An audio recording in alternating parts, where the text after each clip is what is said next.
کہ وحدت ادیان اس صورت میں ممکن ہے کہ جب تمام ادیان اور سب دین ماننے والے سب اللہ رب العالمین کی توحید پر جمع ہو جائے، اللہ تعالیٰ کو ایک مانے. اور یہی وہ صورت ہے کہ جس کے بارے میں ہم یہ کہتے ہیں کہ جو مسلکوں کو جمع کرنا ہے وہ بھی اسی صورت میں ممکن ہے. آج ہم کہتے ہیں کہ جی فرقہ واریت ہے اور مسلک ہے مختلف، تو جس کلمے پر دین جمع ہو سکتے ہیں اس کلمے پر مسلمانوں کے فرقے کیوں نہیں جمع ہو سکتے؟ حنفی، دیوبندی، بریلوی، بہائی، شیعہ، 72 فرقہ آپ نکال لیجئے. آپ یہ بتا دیجئے کہ نبی صلی اللہ علیہ وسلم اور آپ کے صحابہ کا فرقہ کیا تھا؟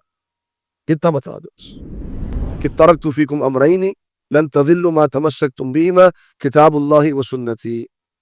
2 چیزیں چھوڑے کے جا رہا ہوں، جب تک ان کو تھامے رکھو گے گمراہ نہیں ہوگے، قرآن اور حدیث. تو جو شخص قرآن اور حدیث کی دعوت دیتا ہے وہ اس دعوت پر قائم ہے جس دعوت پر محمد رسول اللہ صلی اللہ علیہ وسلم قائم تھے اور جس دعوت پر صحابہ قائم تھے. وَلَقَدْ يَسَّرْنَا الْقُرْآنَ لِلذِّكْرِ فَهَلْ مِن مُدَّكِرٍ. سورہ آل عمران کی تفسیر ہماری جاری ہے. آج انشاءاللہ ہم آیت 64 سے انشاءاللہ آغاز کریں گے. اعوذ باللہ من الشیطان الرجیم. قل یا اہل الکتاب، قل آپ فرما دیجئے یا اہل الکتاب، اے اہل کتاب، تعالو تم آ جاؤ، الی کلمۃ ایک کلمے کی طرف، سوائن بیننا سوائن جو برابر ہے، بیننا ہمارے درمیان، و بینکم اور تمہارے درمیان، اللہ نعبد یہ کہ ہم عبادت نہ کریں، الا اللہ مگر اللہ تعالیٰ کی، ولا نشرک اور یہ کہ ہم شرک نہ کریں، بھی اللہ کے ساتھ، شیئن کچھ بھی، ولا یتخذ اور یہ کہ نہ بنائیں، بعضنا ہم میں سے بعض لوگ، بعضاً بعض لوگوں کو، ارباباً رب، من دون اللہ اللہ کو چھوڑ کر، فَإِن تَوَلَّوْا بس اگر وہ پھر جائے، فَقُولُوا تو تم سب کہہ دو، اشہدوا گواہ ہو جاؤ، بِأَنَّا مسلمون بے شک ہم اللہ کے مطیع ہیں اور ہم مسلمان ہیں. یہ آیت بڑی عظیم اور اہم آیت ہے قرآن مجید کی،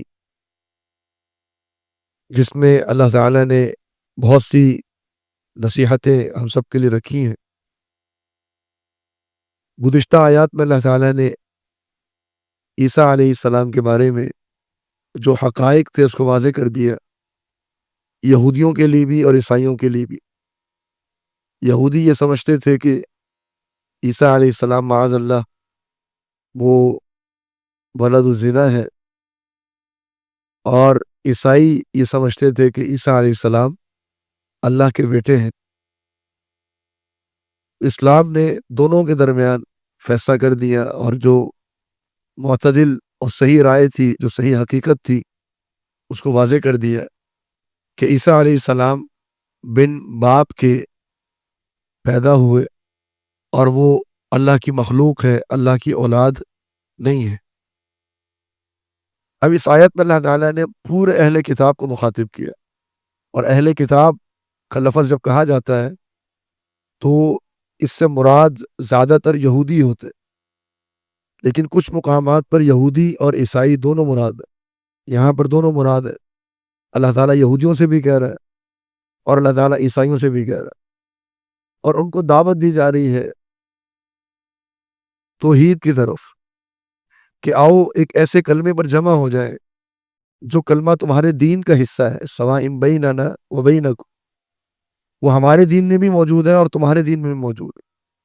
باقی معاملات میں، باقی شریعتوں میں، باقی احکامات میں فرق ہو سکتا ہے، ہماری نمازوں میں، ہمارے روزوں میں، ہمارے نکاح و طلاق کے مسائل میں، لیکن یہ کلمہ ایسا ہے جو ہماری شریعت میں بھی وہی ہے جو تمہاری شریعت میں، سوائے بیننا و بینک، اور وہ کیا ہے؟ اللہ کے سوا کسی کی عبادت نہیں کریں گے، اللہ کے ساتھ کسی کو شریک نہیں کریں گے، یہ کلمہ ہے۔ اور ہم اپنے میں سے اللہ کے علاوہ کسی اور کو اپنا رب تسلیم نہیں کریں گے۔ رب منانا کی صورت کیا ہوتی ہے؟ اس کے بارے میں ایک آیت سورہ توبہ میں موجود ہے کہ جو اہل کتاب ہیں، یہودی ہیں، وہ اپنے احبار کو اور رہبان کو ارباب من دون اللہ، جو ان کے علماء ہیں اور جو ان کے عبادت گزار لوگ ہیں، ان کو اللہ کے سوا رب بنا لیا کرتے تھے۔ تو اس کے بارے میں نبی صلی اللہ علیہ وسلم نے وضاحت فرمائی ایک صحابی کو، جب انہوں نے سوال کیا کہ ہم تو اپنے علماء کی عبادت نہیں کرتے تھے، تو آپ صلی اللہ علیہ وسلم نے فرمایا کیا تمہارے علماء جب بغیر دلیل کے کہہ دیتے کہ یہ حرام ہے یا بغیر دلیل کے کہہ دیتے کہ یہ حلال ہے تم اس کو مان نہیں لیتے تھے؟ یہی رب مناتا ہے۔ تو یہاں پر وہ معنی بھی موجود ہے کہ ہم ایک دوسرے کو رب نہ بنائیں، شریعت ہم تسلیم کریں وہ جو اللہ رب العالمین نے نازل کی ہے، نہ کہ میری اور تمہاری بنائی ہوئی شریعت ہو۔ اور اگر تم اس کلمے کی طرف نہیں آتے اور تم ابھی بھی اپنے شرک پر قائم ہو، تم ابھی بھی عزیر کو اللہ کا بیٹا مانتے ہو، تم ابھی بھی اگر عیسیٰ علیہ السلام کو اللہ کا بیٹا مانتے ہو، تو ہم تمہارے اس کلمے سے جدا ہیں، ہم تمہارے اس دین سے جدا ہیں، اور ہم اللہ رب العالمین کو ایک ماننے والے ہیں، اللہ کے ساتھ شریک کرنے والے نہیں ہیں۔ اب یہاں جو ایک نقطے کی بات جو ہمیں سمجھنی چاہیے وہ یہ ہے کہ دیکھیں، ہمارے ہاں بات کی جاتی ہے وحدت ادیان کی، تمام ادیان کو یونائٹ کرنا، متحد کر دینا۔ اللہ رب العالمین نے یہاں پر بھی اسی کی بات کی، آؤ سارے ادیان جمع ہو جاؤ، لیکن ادیان جو جمع کرنا ہے اس کا طریقہ کیا ہے؟ وہ طریقہ یہ نہیں ہے کہ یہودی اپنے عقائد پر قائم رہیں، عیسائی اپنے عقائد پر قائم رہیں، مسلمان اپنے عقائد پر قائم رہیں، اور بس ایک پلیٹ فارم بنا لیں اور وہاں آ کے اکٹھے بیٹھ جائیں اور تھوڑا بہت گفتگو کر لیں، ایک دوسرے کے ساتھ صلہ رحمی کر لیں، اور ہم سمجھے وحدت ادیان ہو گیا۔ یہ آیت دراصل وحدت ادیان کی رہنمائی کرتی ہے کہ وحدت ادیان اس صورت میں ممکن ہے کہ جب تمام ادیان اور سب دین ماننے والے سب اللہ رب العالمین کی توحید پر جمع ہو جائے، اللہ تعالیٰ کو ایک مانے۔ اور یہی وہ صورت ہے کہ جس کے بارے میں ہم یہ کہتے ہیں کہ جو مسلکوں کو جمع کرنا ہے وہ بھی اسی صورت میں ممکن ہے۔ آج ہم کہتے ہیں کہ جی فرقہ واریت ہے اور مسلک ہے مختلف، تو جس کلمے پر دین جمع ہو سکتے ہیں اس کلمے پر مسلمانوں کے فرقے کیوں نہیں جمع ہو سکتے؟ تو مسلمانوں کے فرقے جو ہیں ان کو جمع کرنے بھی ایک ہی صورت سے، اور وہ ہے توحید۔ اسی لیے اللہ رب العالمین نے قرآن مجید میں یہ بات ارشاد فرمائی ہے کہ لو انفقت ما فی الارض جميعا ما الفت بین قلوبہم ولکن اللہ الف بینہم۔ اے نبی صلی اللہ علیہ وسلم، اگر آپ بھی، میری اور آپ کی بات نہیں ہو رہی، کہ اللہ کے رسول صلی اللہ علیہ وسلم اگر آپ بھی پوری دنیا کا مال خرچ کر دیں، آپ مسلمانوں کے درمیان محبت پیدا نہیں کر سکتے، آپ اتحاد پیدا نہیں کر سکتے۔ میری اور آپ کی بات تو چھوڑ دیجئے، نبی صلی اللہ علیہ وسلم بھی پوری دنیا کا مال بھی خرچ کر دیں، مسلمانوں کو جمع نہیں کر سکتے۔ فرمایا وَلَكِنَّ اللَّهَ أَلَّفَ بَيْنَهُمْ، اللہ رب العالمین نے ان کو جمع کیا ہے۔ اللہ تعالیٰ ہی جمع کر سکتا ہے، کس بات کے اوپر؟ اللہ کی توحید کے اوپر۔ آپ دیکھیے آج بھی مسلمان اپنے فرقے سے بالاتر ہو کے ایک مقام آتا ہے جہاں جمع ہوتے ہیں، اور وہ حج کا مقام ہے۔ حج کا مقام جہاں سب فرقے چھوڑ کے جمع ہو جاتے ہیں۔ اب وہ مقام کون سا مقام ہے؟ وہ اللہ رب العالمین کی توحید کا مقام۔ لبیک اللہم لبیک، لبیک لا شریک لک لبیک، ان الحمد والنعمت لک والملک لا شریک لک۔ یہ کلمہ توحید، اس کلمہ توحید کے اوپر سارے مسلک جمع ہو سکتے ہیں۔ تو یہ اگر کوئی شخص کہے کہ جی آپ مسلکوں کو جمع کر لیں اور شیعہ اپنے عقائد پہ قائم رہے، بریلوی اپنے عقائد پہ قائم رہے، اور دیوبندی اپنے عقائد پہ قائم رہے، اہل حدیث اپنے عقائد پہ قائم رہے، اور ہم بس ایک جو ہے وہ جمع کر لیں لوگوں کو اور سب مل جائیں آپس میں، یہ ناممکن ہے۔ آپ پوری دنیا کا مال خرچ کر لیں، میں اور آپ کیا اللہ کے رسول بھی خرچ کر دیں، نہیں جمع کر سکتے۔ تو اگر آپ نے امت کو جمع کرنا ہے، امت کو ایک جگہ پر لانا ہے، امت کو متحد کرنا ہے، اس فارمولے کو اپنا لیجئے، توحید کی دعوت۔ جب امت توحید کی دعوت کو مان لے گی، اختلاف خود ہی ختم ہو جائے گا، جب امت توحید کے کلمے پر جمع ہو جائے گی۔ تو اللہ رب العالمین نے عیسائیوں کو اور یہودیوں کو بھی یہی دعوت دی، لیکن یہاں پر یہ بات ذہن میں رہے کہ اگر کوئی عیسائی یا یہودی توحید کو مان لے تو کیا وہ جنتی ہو جائے گا؟ نہیں، اس کے لیے نبی صلی اللہ علیہ وسلم کی رسالت پر ایمان لانا لازم ہے، جیسا کہ اگلی آیات میں آگے چل کر آ رہا ہے۔ تو ہم صرف یہ نہیں کہ ایک آیت کو لے کر باقی آیات کو ترک کر دیں۔ اگر آج بھی کوئی عیسائی توحید پر قائم ہے، وہ جہنمی ہے، وہ کافر ہے۔ کیوں؟ کیونکہ وہ اللہ کے رسول صلی اللہ علیہ وسلم کی رسالت پر ایمان نہیں لایا۔ تو دونوں چیزیں جمع کرنا ضروری ہے۔ آگے فرمایا کہ یا اہل الکتاب، اب آگے 4-5 آیات میں اہل کتاب سے ہی اللہ رب العالمین مخاطب ہے۔ اے اہل کتاب، لما تحاجون، تم کیوں جھگڑا کرتے ہو فی ابراہیم، ابراہیم علیہ السلام کے متعلق، وما انزلت التوراۃ، اور نہیں نازل کی گئی تورات، والانجیل، اور نہ ہی نازل کی گئی انجیل، الا من بعدہ، مگر وہ ابراہیم علیہ السلام کے بعد نازل کی گئی ہیں۔ تورات بھی ابراہیم علیہ السلام کے بعد نازل ہوئی، انجیل بھی ابراہیم علیہ السلام کے بعد نازل ہوئی۔ میں افلا تعقلون، کیا تم عقل نہیں رکھتے؟ کیوں؟ تمہارے میں سے یہودی وہ ہے جو تورات پر ایمان رکھتا ہو، عیسائی وہ ہے جو انجیل پر ایمان رکھتا ہو، اور تورات اور انجیل دونوں ابراہیم علیہ السلام کے بعد نازل ہوئی۔ تم کہتے ہو، یہودی کہتے تھے ابراہیم یہودی ہیں، عیسائی کہتے تھے ابراہیم علیہ السلام عیسائی تھے۔ اللہ رب العالمین نے فرمایا کہ تمہاری کیا بالکل عقل ختم ہو گئی ہے کہ ایک کتاب جو ابراہیم علیہ السلام کے ہزاروں سال کے بعد نازل ہو رہی ہے موسیٰ علیہ السلام کے اوپر۔ مورخین نے تقریباً ذکر کیا ہے کہ ابراہیم علیہ السلام اور موسیٰ علیہ السلام کے درمیان کم و بیش 2 سے 2,500 سال کا فاصلہ ہے، ابراہیم علیہ السلام اور موسیٰ علیہ السلام کے درمیان۔ بعض نے 1500 سال کا ذکر کیا ہے، تو واللہ عالم۔ اور پھر موسیٰ علیہ السلام سے لے کر عیسیٰ علیہ السلام تک تقریباً 2000 سال کی مدت ذکر کی جاتی ہے، اور عیسیٰ علیہ السلام سے آج تک تقریباً 2000 سال گزر چکے۔ تو ابراہیم علیہ السلام اور موسیٰ علیہ السلام کے درمیان کم و بیش 1500 سے 2000 سال کا فاصلہ موجود ہے۔ تم کہہ رہے ہو کہ ابراہیم علیہ السلام یہودی تھے، تو کیا تمہیں عقل نہیں ہے اس چیز کی؟ فرمایا کہ ہاں انتم ہؤلاء، دیکھو یہ تم لوگ ہو، حاججتم، تم جھگڑتے ہو، فی ما لکم، جس میں ہے تمہارے لیے، بھی اس مسئلے میں، علم، جس مسئلے میں تمہارے پاس علم ہے، تم اس مسئلے میں بھی جھگڑتے ہو۔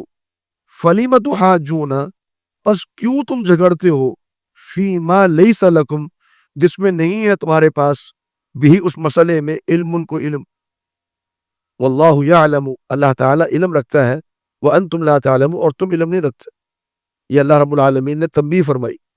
اے یہودیوں اور عیسائیوں، جن مسائل میں تمہارے پاس علم موجود ہے، تمہاری تورات میں لکھا ہوا ہے، تمہاری انجیل میں لکھا ہوا ہے، ان میں تم آپس میں اختلاف رکھتے ہو، تو سمجھ نہیں بھی آتی ہے بات کہ چلو تمہارے پاس اس مسئلے میں تورات میں بھی کچھ لکھا ہوا ہے، انجیل میں بھی کچھ لکھا ہوا ہے، جس مسئلے میں تمہارے پاس علم ہی نہیں ہے، اس میں کیوں جھگڑا کرتے؟ تم کیوں خواہ ان مسائل میں پڑھتے ہو کہ جن مسائل میں تمہارے پاس علم نہیں ہے؟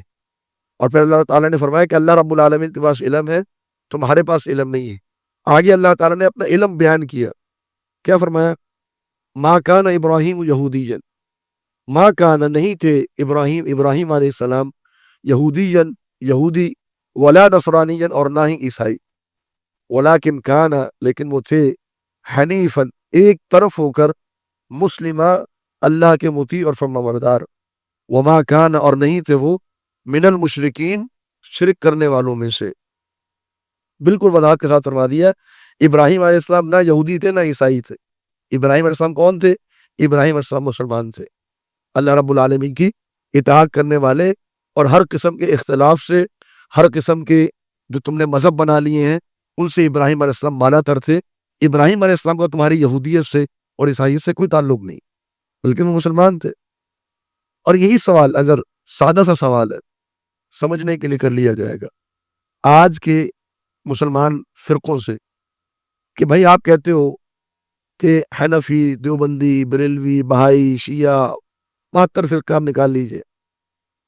آپ یہ بتا دیجئے کہ نبی صلی اللہ علیہ وسلم اور آپ کے صحابہ کا فرقہ کیا تھا؟ کتنا بتا دو. کیا وہ حنفی تھے؟ کیا وہ دیوبندی تھے؟ کیا وہ بریلوی تھے؟ کیا وہ شیعہ تھے؟ ٹھیک ہے نا. یہ جو فرقے نکلے یہ کب نکلے؟ کوئی 100 سال کے بعد، کوئی 150 سال کے بعد، کوئی 200 سال کے بعد. یہ فرقے تو جب نکلے. تو اصل جو اسلام ہے وہ کیا ہے؟ وہ ہے نبی صلی اللہ علیہ وسلم کے زمانے کا.